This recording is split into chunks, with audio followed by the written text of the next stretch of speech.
दिया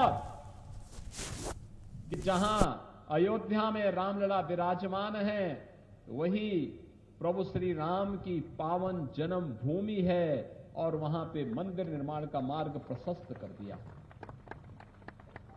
पहली बार हुआ जब भारत का कोई प्रधानमंत्री अयोध्या में गया था और अयोध्या में जाकर के उन्होंने अपने कर कमलों से प्रभु के मंदिर निर्माण के कार्यक्रम का शुभारंभ किया था। मोदी जी स्वयं गए थे और वहां पर इस कार्यक्रम का शुभारंभ किया। दूसरा, जब गत वर्ष अयोध्या धाम में भगवान के मंदिर में भगवान श्री राम का 500 वर्षों के बाद मूर्ति प्राण प्रतिष्ठा का कार्यक्रम हुआ था, तब भी अयोध्या धाम की इस अलौकिक छटा को दुनिया ने देखा था। भारत के गौरव को दुनिया ने अनुभव किया था। और तीसरी घटना 25 नवंबर को घटित होती है। आपने देखा होगा कैसे अयोध्या में भगवान राम के भव्य मंदिर में एक भगवा धर्म ध्वजा कैसे लहरा रही है, एकदम लहरा रही है, सनातन के गौरव की प्रतीक बन गई है। ये भगवा धर्म ध्वज एक संदेश दे रही है विश्व को कि सत्य और धर्म का मार्ग सदैव ऊंचा रहता है और हमेशा ऊंचा रहेगा। इसको कोई झुका नहीं सकता, कोई झुका नहीं सकता है। धर्म की जय होगी, अवश्य जय होगी।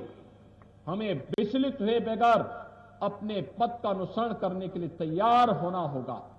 और यही संदेश हमारे भंडारा कार्यक्रमों के माध्यम से भी हमारे संतगण देते हैं, एकजुटता का। एकजुट होकर के सब कार्य करते हैं। बहनों और भाइयों, आज जब मैं हरियाणा में आया हूं इस कार्यक्रम में, मुझे दो बातें आपके साथ करनी है। और वो बातें इसलिए करनी है, हजारों की संख्या में यहां पे संतगण भी हैं, योगेश्वर भी हैं, भक्तगण भी हैं। और हम लोग आज इस भंडारा कार्यक्रम में हैं। भंडारा कार्यक्रम में इसलिए है, एक भारत के अंदर भारत के अनुरूप, भारत की सोच के अनुरूप सरकारें हैं। हरियाणा में भी डबल इंजन की सरकार है, डबल इंजन की सरकार। दोनों मिलकर के एक दिशा में सोचते हैं। हरियाणा विकास के पथ पर आगे बढ़ रहा है। यहां के लोकप्रिय मुख्यमंत्री श्री नायब सिंह सैनी जी के नेतृत्व में आज भी हरियाणा एक नए विकास के प्रतिमान को स्थापित करते हुए आगे बढ़ रहा है। तो स्वाभाविक रूप से जब स्वर्ण युग आता है तो हमें उतना ही चैतन्य और सतर्क रहने की भी प्रेरणा देता है। याद करना, भारत का जब स्वर्ण युग आया था तब विदेशी हमले भी होने प्रारंभ हो गए थे। हमें फिर से सतर्क होना होगा। ये हमले दो प्रकार से होंगे। एक हमला आज के दिन पे पीछे हाथ होगा विदेशियों का, लेकिन सतर्क हमें होना होगा।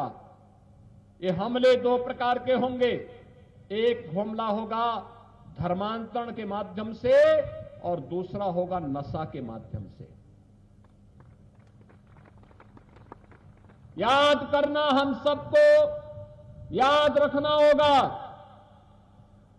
कोई भी सनातन विरोधी कार्य स्वीकार्य नहीं होना चाहिए। भारत और विश्व मानवता की रक्षा करने के लिए सनातन धर्म की रक्षा आवश्यक है। अगर दुनिया के अंदर इस चराचर जगत की रक्षा करनी है तो सनातन की रक्षा करनी होगी।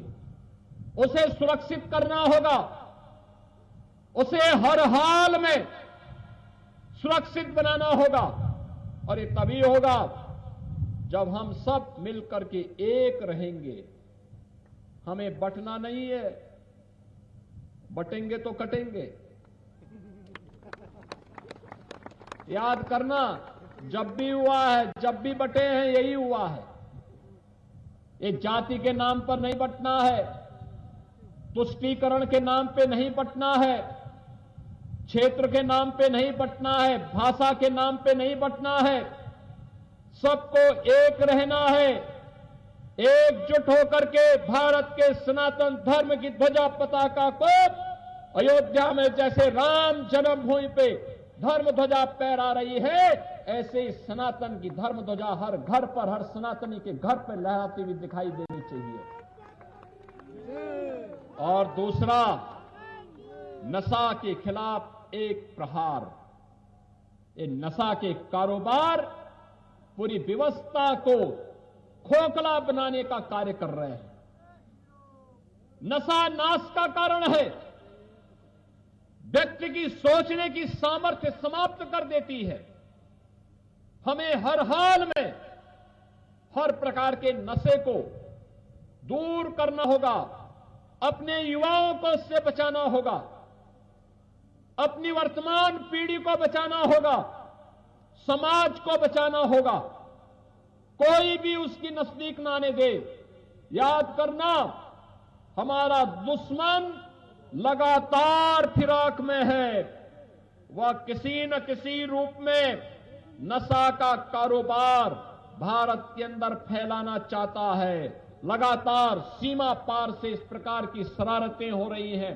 हम जाने अनजाने में इसकी चपेट में कतई ना आने पाए, कतई ना आने पाए, अन्यथा आने वाली पीढ़ियां, आने वाला भविष्य हमें कभी माफ नहीं करेगा, कभी माफ नहीं करेगा। और मैं अपने नाथ संप्रदाय से जुड़े हुए, खड़ दर्शन संप्रदाय से जुड़े हुए सभी पूज्य संतों और योगेश्वरों से ये अनुरोध करूंगा, एक विनम्र अपील करूंगा कि हमारे हर भंडारा कार्यक्रम में, हर धार्मिक आयोजन में धर्मांतरण के खिलाफ, लव जिहाद के खिलाफ, नशा के खिलाफ हर हाल में आवाज उठनी चाहिए, हर हाल में आवाज उठनी चाहिए। क्योंकि जो हमारी वर्तमान को खोखला बना रहा हो, हमारे आने वाली पीढ़ी के भविष्य को अंधकार की ओर धकेल रहा हो, उसे हमें कतई बर्दाश्त नहीं करना है, कतई बर्दाश्त नहीं करना है। हमें उसके खिलाफ एक बड़े अभियान को लेकर के चलना होगा। मैं अभी देख रहा था, नाथ संप्रदाय के कुछ गृहस्थ जोगी सारंगी बजा करके कार्यक्रम में आते समय अभिवादन कर रहे थे। बहनों और भाइयों, ये नाथ सिद्धों और योगेश्वरों का जन जागरण का पुराना तरीका रहा है। गांव गांव में जाकर के जन जागरण को पैदा करना, लोगों को समाज के अनुरूप आचरण करने और समाज के अनुरूप देखने, चलने और समाज के सामने कहां संकट है उसके बारे में अवगत कराने का भी एक माध्यम था। विदेशी हमलों से बचाव करने का भी एक माध्यम था। समाज को संगठित करने का पंजाब, हरियाणा, राजस्थान में बड़े पैमाने पे इस पे कार्य होते थे। और मुझे आज अच्छा लगा कि कबलाना गांव में आपने यहां पे सिद्ध शिरोमणि बाबा मस्तनाथ जी महाराज की भव्य मूर्ति, बाबा पालनाथ जी महाराज की भव्य मूर्ति, उनके गुरु भाई और इस परिवार से जुड़े हुए अन्य सिद्धों की, योगेश्वरों की भव्य मूर्ति के साथ ही शिव परिवार का और भूत प्रेत, भूत पिशाच निकट नहीं आवे, महावीर जब नाम सुनावे, बजरंग बली की भी भव्य मूर्ति का प्राण प्रतिष्ठा का कार्यक्रम आज यहां पर आपने संपन्न किया है। मैं इस अवसर पर आपको सबको बधाई देता हूं, अपनी शुभकामनाएं देता हूं। और सभी जिन सिद्धों की मूर्तियां, जिन योगेश्वरों की यहां पे मूर्ति प्राण प्रतिष्ठा संपन्न हुई है, उनसे यही प्रार्थना करता हूं कि कबलाना गांव और झज्जर में शांति, सुख और शांति का माहौल बने, लोग यहां पर प्रगति करें, इनके परिवार में खुशहाली आए। इस कामना के साथ आज के इस भंडारा कार्यक्रम में उपस्थित अपने सभी योगेश्वरों का मैं एक बार फिर से हृदय से अभिनंदन करता हूं। आप सभी का मैं स्वागत करता हूं और अपनी वाणी को देता हूं विराम। जय जय श्री राम।